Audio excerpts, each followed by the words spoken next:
Hello guys, welcome to today's video. I'm gonna actually be explaining how you should be playing level 1 in different kinds of matchups. So we're gonna watch two clips from someone called Pancake. So let's start with this one. So this one is, I checked a bit, it's, we are gonna be playing against Kale, which is, what does she do? She's useless level 1, right? Her CDs are way too long, and she's a melee, so we can be punishing.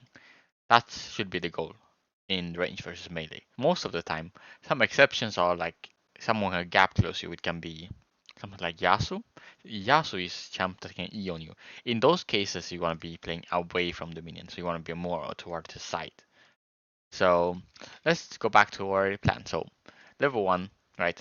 Should we go ward or should we not go ward? That is something that you can think of. And in this case, let's say you're playing Aurora versus Kale, right? So do we have prio? Yes or no, right? I'm pretty sure everyone who does play the game knows our Kale does not have prio at all. So Aurora has prio. What does that mean? That means level 1, we actually don't have to ward. Because why? Because we can save the ward for later, which means we can push the next, let's say one, we can push 1, push 2. As long the moment you crash the wave, you have anger to ward. As long as before 230, it's a good ward, because then you can spot the pathing. So warding here sometimes is bad, right? Maybe enemy jungle go sweeper and just take the ward, maybe. Like this is this bad exception. In this case, Kale can't really punish this one, but my recommendation is you push the wave, if you have prio, then you ward. The only exception, right, in this case, maybe fine, but in some other cases, if you're playing a Shaku, then this ward can be good, because why? Because some Shaku does press W, get level 2, and evade. Champion can invade early game after the one camp can be good to ward. In those cases, jungle should be telling you, and it's not on you to really know. But anyways, level 1, right? Already we are doing a mistake. And what is the mistake? Right, Kale, like I mentioned, is fucking useless. So what should we do? So I'll go back. We should be clicking up here. We are not scared of anyone. Right now we should be clicking on this minion, hit this first minion that comes, and secure the prio. Right? Because here we are walking behind the minion, but what are we scared of really? We are not thinking about that. So, right, the minion is not immune before the wave comes. So we're gonna be hitting on the minion, right? Secure the prio, and then you can press up. You don't want to be perma-auto attacking the wave, but if you auto ahead like 2-3 auto is good. So here we should be auto attacking this one, the first melee you can auto, rather than this one. I do understand he's trying to make the minion die in different time, but we should be auto attacking this. And why is that? You will see. Because now, just look at him, pay attention to the minion HP, right? Do you see something wrong with it? Yes. Look at this minion. There's 2 melee minions that is gonna die at the same time, which essentially forcing you to either lose them from last hitting, or you have to use Q to get it, right? Which is something you don't want in a punish matchup. You want to make sure you can get this minion, you want to auto those a bit, so they actually die before your melee dies. Why? Because then if this dies, right, it's gonna go here, but you don't have to last hit anymore, so you can just press up. So that's why you want to be auto attacking the melee a bit, so they die in a different time compared to your minions and your minions. Like, wait, sorry, I'm confused. Yeah, you got it. Anyways, let's keep going. So, want to make sure these minions die in different time, so you have to make last hit easier, and this minion die in different time, so you make sure you can punish. That it's a bit late, and I'm making this video. Deal with me. I hope you understood. But anyways, so right now we don't have Q to punish, which is really bad because now, right, if she does what she did, Q on her, auto, and then pull out with Q, right? We are punishing, that's great, but we could be punishing even harder. And that's how important the one is, because it establishes the core of your lane in the first waves. I'll be explaining how you play next 3 waves on another video, but let's focus on the first wave. So let's go for the next one. So let's see. So again, we are going for ward level 1. We are playing a Seraph. This matchup, I would say you have prio still. So in my recommendation, I don't think you need to ward. Because the problem with warding this early is it's gonna expire to 40 to 55. Right? You will know the pathing maybe depends how what elo you are on, but I don't think you guys think much about it because they will do this, this, and sometimes they can skip this Raptors and go red and just then your ward disappear, knowing that you have warded, and then you will not have any information. So that's why warding later gives you a better information than just doing this, which is still fine, I think, overall every game. But one thing you have to keep in mind, I forgot to mention, is what happens. For example, in this case, it's Seraph, right? He can do it. What if now, the moment you do this, enemy Seraph is here and he has better range, right? He's gonna get a poke, and that is not good. If you press W and he gets poke on you, that's bad, right? What if it's a Silas? What it's even worse, right? So you gotta keep in mind that you can be face checking into enemy because you have no vision here, right? Here, look. Here you have no information. Here you know, obviously you know. So in this case, he's not thinking, but keep in mind those things can be like.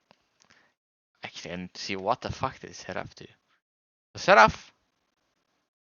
Wait a minute. Because I have no idea why he showed. So already, I gotta blame the Seraph a little bit because Seraph could be walking. If you hug the wall, you go close to the wall, you can actually make sure you're in fog while warding enemy raptors. He's kind of griefing. But anyways, keep in mind with that because they can run you down. If you the moment you face check here and they're here, you're cooked. So keep that in mind. Now let's see how this is going. So right, let me check level 1. So here again, this is more fine because you want the minions. Like in a matchup where it's range versus range, and enemy has champion that has a skill shot like Seraph, you want your melee minion to give vision for you. Because if you're ahead of the minion and then enemy melee gives vision and spots you, then enemy champion have an advantage to hit on you. Right? In this case, he's doing great, walking with wave. But now we should be out attacking. This is fine, right? The most fundamental thing when you play range versus range is all about cooldown. So the moment Seraph uses his W, it's like 14 seconds. So we want to be pressing up. So this is great, okay? But you know what's even greater? Staying here. And why? It's because when you're gonna be trading him, right? You don't want to be close to the minions because then it takes way harder time and angle for you to get out of the aggro. So you want to be here, hitting, get out, go this way, make the minion aggro back faster. So you take less damage. Because they will be following you all the way. You look. Let's see what he does. So right, he does this. Now the minion's aggroing you, but you could do the same thing here while hitting him and then get out and then take less autos from the range. Right, in this case, it ended up being fine, but in some cases, it could be really, really bad. And a small thing for this level 1, right? We could be pressing up again. The moment we last it, walk up. Because what are we scared of, right? We don't really care about taking 50 damage. You could also dodge it, obviously, but 50 damage, and then if you use it, you have to keep in mind what's going to happen next 5 seconds, right? Well, this minion probably not gonna be punishable, but this one, if he uses W, you press on him. He cannot play on this minion because if he W's, right, no cooldown, and then your Q is coming up, you're staying here, he goes for this minion, you go on him, now he loses another 200 HP, and that's good for you. So that's why you want to be pressing up. Like you want to play more up. Okay. Now let's see. Again, right? We shouldn't be scared. We know he went W. He's 500 HP, you are 700 HP, don't really scared. Like here, for example, here, auto last cities go up on him. This should not be allowed. Right, this auto, I don't mind, I guess it's fine. But this is what we should be doing. Now I'll be showing some example of from my games. So use this game, but I'll be actually let me show you range versus melee first. So range versus melee, we are gonna be playing against Gwen. Right? So in this case, I know I will have prio. So right, look, I go ahead of the wave, right? I don't go behind the minions. Why? Because we know she cannot punish us. She's useless, everyone, right? We go ahead of the wave to make sure she can't cheat a bit, like by hitting out the minion a little bit, right? So here, I'll auto attack the minion. I'll auto attack the minion soon again, because I'm gonna realize, look, I make the minion die in different times. I do be playing Ari, so I can cheat a bit. Like ideally, you want to be auto attacking this one once as well, but I know I'm playing Ari, so what you can do with Ari is, look, you're gonna auto this, right? Here, you're gonna see me using that, and I'm gonna miss it because why? Because she ran out. But that's actually good for us. It's not an int. Why? Because if she walks back rather than up, she will lose a minion. And what's the goal of your lane? Is making them lose minions. At the end of the day, the lead that you get is actually accumulated from the CS advantage rather than a kill, because a kill is based on enemy mistake, but CS is based on how good you are trading. So you're gonna see she gives the CS. I last it while zoning her from the last hit. Right. Now again, I have no cooldown, but am I gonna give up on the pressure? No. You see me. The difference between me and the video you saw from the one of the viewers, I am playing up all the time. I'm not giving a single briefing room, but what he does is he gives briefing room to the enemy, right?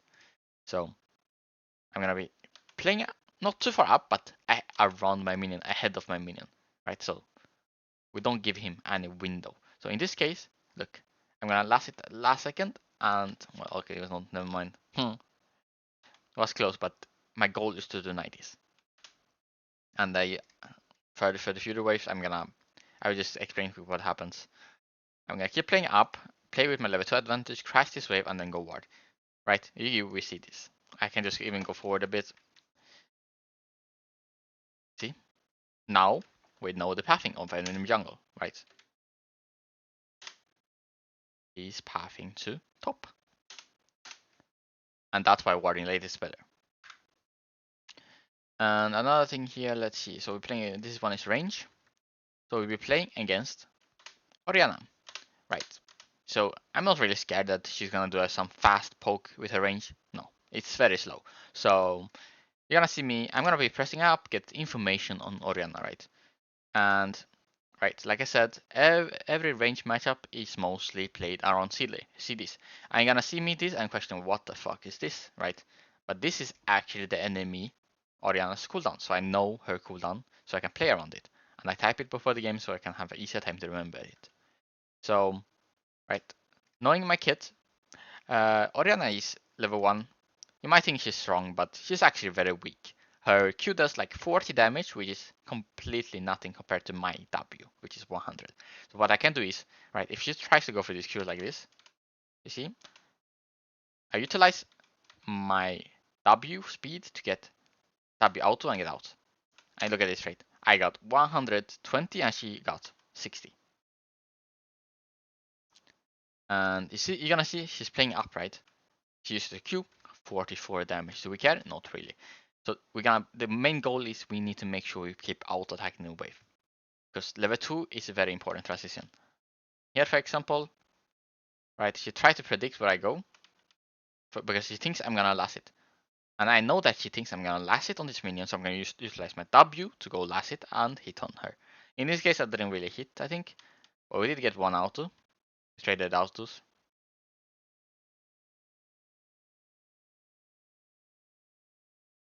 And I realize, oh well, I don't have prior, but it's still very important to hit the wave. And why do you think so? Even though we don't have prior, it's because we want to get level 2 ASAP. We don't want to be 3 minutes behind. We want to make sure the gap is close as possible.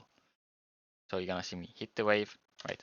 In this case, you actually push this really deep, and the wave actually end up being in a really good spot. And even though I said it's only level 1, I'm just gonna show you quick. So she went for, I think she went for a tower trade. This is unfortunately for her, but the wave stayed in a good spot. So that's why it's so important. So now, even though she might have this much HP, but we have better sustain.